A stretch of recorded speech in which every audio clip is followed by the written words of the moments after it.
और कर्नाटक विधानसभा चुनाव के लिए भारतीय जनता पार्टी ने अपने मैनिफेस्टो प्रजाध्वनि जारी कर दिया है। इस मौके पर बीजेपी के राष्ट्रीय अध्यक्ष जेपी नड्डा, मौजूदा मुख्यमंत्री बसवराज बोम्माई, पूर्व मुख्यमंत्री वीएस येदियुरप्पा सरीखे तमाम दिग्गज नेता मौजूद रहे। घोषणा पत्र में बीजेपी ने जनता से कई चुनावी वादे, लोभ लुभावने वादे किए।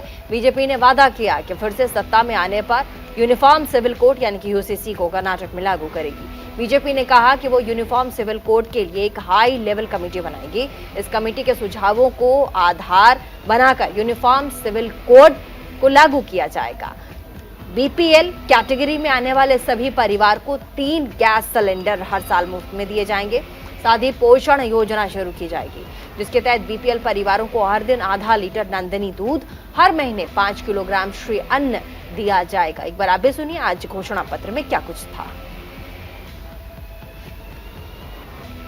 और चलिए आपको जल्दी से ग्राफिक्स के जरिए समझा देते हैं, क्योंकि कर्नाटक चुनाव इस वक्त कर्नाटक चुनाव का जो पारा है वो हाई है, टेम्परेचर वहां का धुआंधार है। ऐसे में इस विधानसभा चुनाव में बीजेपी क्या वादे कर रही है कर्नाटक के लोगों से, जल्दी से ग्राफिक्स के जरिए आपको हम बता देते हैं। तो कर्नाटक में यूसीसी लागू किया जाएगा। ये मैनिफेस्टो जो बीजेपी की तरफ से घोषित किया गया है उसमें कहा जा रहा है कि यूसीसी लागू किया जाएगा। बीपीएल परिवारों को 3 सिलेंडर फ्री में दिए जाएंगे। ये भी कहा गया है मैनिफेस्टो में कि बीपीएल जो बिलो पॉवर्टी लाइन के नीचे जो परिवार होंगे उनको सिलेंडर्स दिए जाएंगे। बेघरों के लिए 10 लाख मकान दिए जाएंगे, यानी कि जिनके पास अपने घर नहीं है उन्हें 10 लाख, उन बेघर लोगों को 10 लाख मकान बनाकर दिए जाएंगे। हर वार्ड में अटल आहार केंद्र की स्थापना की जाएगी। जितने भी वार्ड होंगे वहां पर अटल आहार योजना की शुरुआत होगी। बीपीएल परिवारों को यानी कि बिलो पॉवर्टी लाइन परिवारों को आधा लीटर नंदिनी दूध रोजाना दिया जाएगा। हालांकि इस आधा लीटर पर विपक्ष बहुत कुछ कह रहा है। 5 लाख रुपए के लोन तक कोई भी ब्याज नहीं होगा, ये भी कहा गया है इस घोषणा पत्र में। कर्नाटक चुनाव के घोषणा पत्र में कृषि पर सबसे ज्यादा जोर दिया गया है, किसानों पर जोर दिया गया है, फोकस किया गया है। कृषि संरक्षण, सुरक्षा, महिलाओं के ऊपर बातचीत। किसानों को बीज के लिए 10,000 रुपए दिए जाएंगे। ये भी इस घोषणा पत्र में कहा गया है कि हम 10,000 रुपए देंगे। किसानों के लिए एग्रो फंड के नाम से इमरजेंसी फंड बनाया जा रहा है।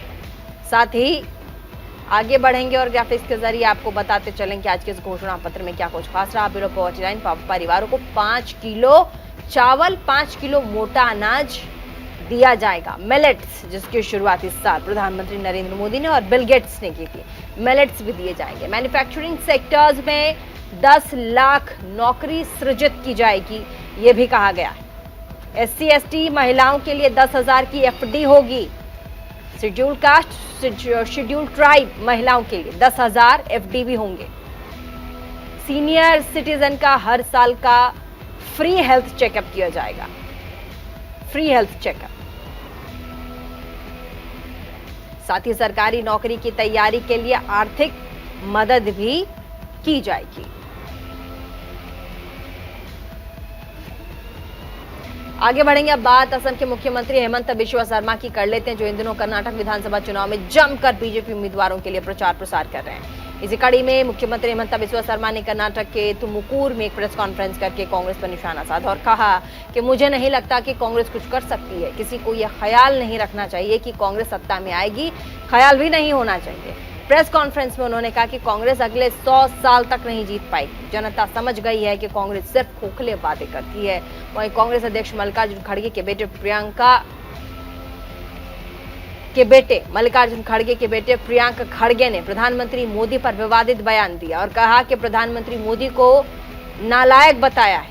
इस पर मुख्यमंत्री हेमंत बिश्वा शर्मा ने कहा कि प्रधानमंत्री मोदी देशवासियों के लिए सेवक है, लेकिन वो कांग्रेस के लिए वो सांप ही है, क्योंकि सांप हमेशा पापियों को काटता है। कांग्रेस के लिए तो मोदी जी सांप है ही, because Rajiv Gandhi says that I send 100 rupees, village get 10 rupees. So who eat 90 rupees? That's only Congress people. So today Modi ji is biting every Congress people because they have done injustice to the people of India. So Modi ji is friend, philosopher, sevak, guide for every Indian. But for Congress people, he is the snacks. Mahadev, Shivji have the snacks, na? We, Nagraja is our God. So, God always bite the sinners. That is the Congress party.